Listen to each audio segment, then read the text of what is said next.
Nick Alberga joined us here on Lead Off. Hey, pal, Happy New Year. How are you?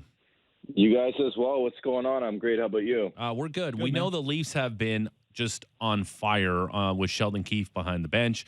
13-4-1. What's the biggest difference you've seen opposed to the Mike Babcock Maple Leafs and the Sheldon Keefe Maple Leafs of this season? Simple to me. They're having fun again. Certainly, I think you look in the dichotomy of this team, and certainly, the players and their skill set.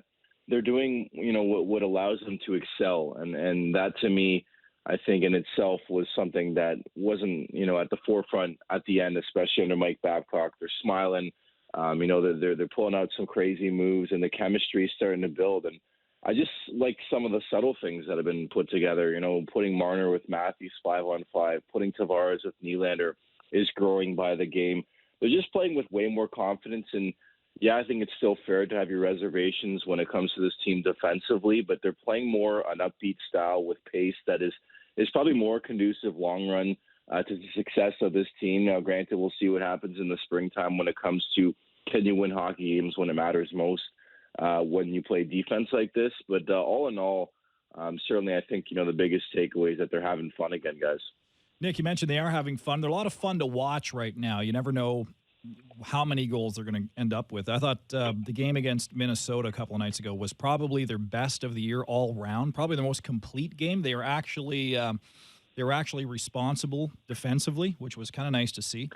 Yeah. But on the heels of having all that fun, one guy is not having a lot of fun. At least it looks like the stats would show that. Morgan Rielly. What's up with him? Yeah, that's a really, really good question, Hugh. And, certainly I think you can use sort of the vantage point that maybe he's dealing with something. We've talked about this a lot on the broadcast this season, that he doesn't want to shoot the puck. And we even said this back on Saturday, and the next thing you know, he's got 10 shots on goal. It just seems at times like he's squeezing the stick a bit too hard. And certainly I'll add that the last little while, at least the last 17 of the last 19 since, Sheldon Keefe took over, Tyson Barrie's taking that spot on the top power play unit. So right away, I think if you're Morgan Rielly, you're losing those touches and the exposure to the big boys. And so the points are going to come as frequently. I think, it's still prevalent in his skating abilities, his stretch passes. But all in all, something seems to be a bit off with Morgan Rielly this season. You hope from a Maple Leafs perspective it comes together at the right time. He just, watching the game, offense I think will always come.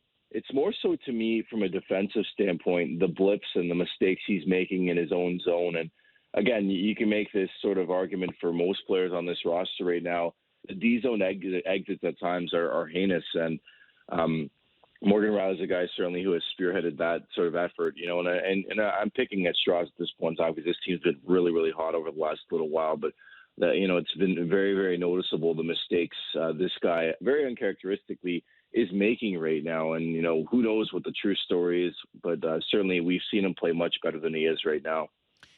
He is the host of Leafs Nation pre- and post-game on Sportsnet 590 The Fan. Nick Alberga joining us here on Leadoff, George and Hugh, Sportsnet 590 The Fan. We know that the coaching change was made to rescue a team that potentially was in danger of missing the playoffs. But now as we flip the calendar to 2020, and as I mentioned, the team is red hot under Sheldon Keefe. What is the expectation for this team in the regular season? We know it's at least win a playoff round and there's no excuse, but is it home ice advantage now in round one?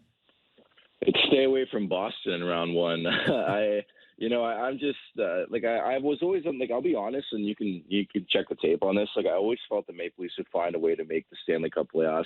I still feel that way. I know teams have games in hand. I know Tampa's got 3 in hand. Florida right now has 2 games in hand. It's going to be a dogfight to get there, but to answer your question, certainly I think you would love to have home ice advantage. Speaking of Scotiabank Arena after tonight's game against Winnipeg, the Maple Leafs play 6 of 7 on home ice, a place they've gone 10-4-5. After a very slow start, I would say, at home, they've really picked things up, and that'll help, create some separation.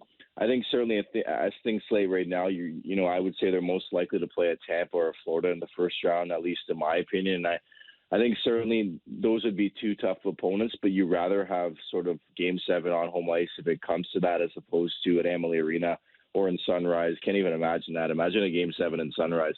But I think clearly there'll be dozens of people there, Nick. I know, almost 10,000. Cruel but fair. No, Yeah, like I exactly. I think pretty much Boston has this division wrapped. I know they've struggled as of late. There's still a pretty significant gap in the standings. So I think to get home ice advantage and to stay away from Boston, that's what I'd look for.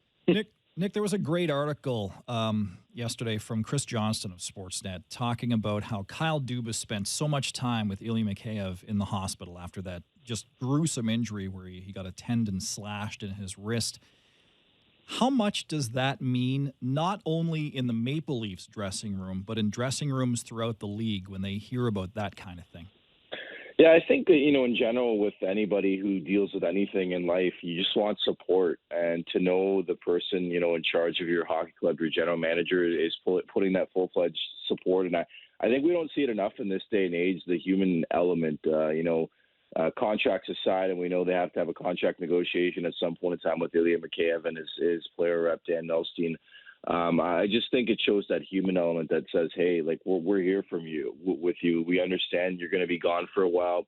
We understand you just went through a lot, and we're going to be with you every step of the way. I honestly do feel it goes a long way in terms of, letting guys know that they're comfortable and that, somebody's there for them in their time of need, certainly, because it was very, very scary. And especially a guy like Ilya Mikheyev, right? He comes over.